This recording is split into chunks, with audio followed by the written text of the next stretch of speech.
Donc là on le voit, le volet peut plus être fermé, ou alors en forçant.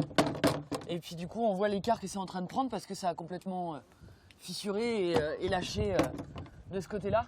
Cette habitante de l'île d'Elle vit depuis presque un an avec une crainte que sa maison s'écroule.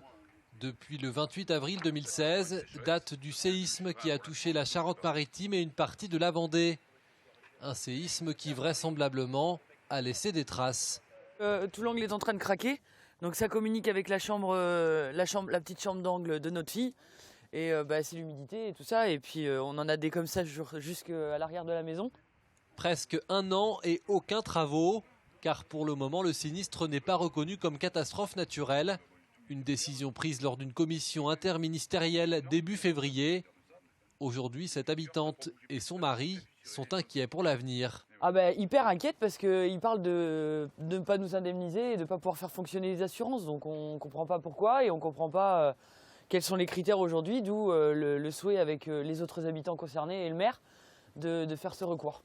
Pour avoir gain de cause, quoi. C'est impératif, nos vies en dépendent là et on ne peut pas perdre nos maisons.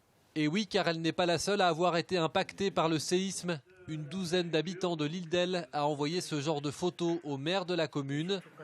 Des particuliers, mais également une entreprise de 200 salariés qui a été obligée de faire écrouler un bâtiment pour le reconstruire.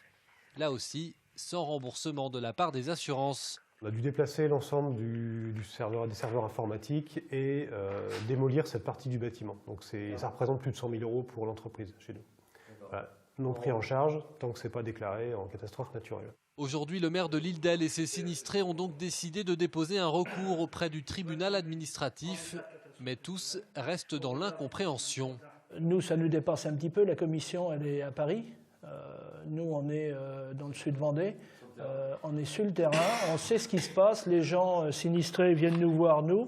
Ils nous ont fait confiance, ils ont déposé des dossiers, on les a transmis à la préfecture. La préfecture les a transmis à cette commission interministérielle. Maintenant, on a compréhension, oui, on ne comprend pas cette décision-là. L'île d'Elle, mais aussi Velluire, semblent avoir ouvert la voie à d'autres démarches pour obtenir cette reconnaissance de catastrophe naturelle. Une dizaine de communes impactées elles aussi seraient en train de suivre le pas.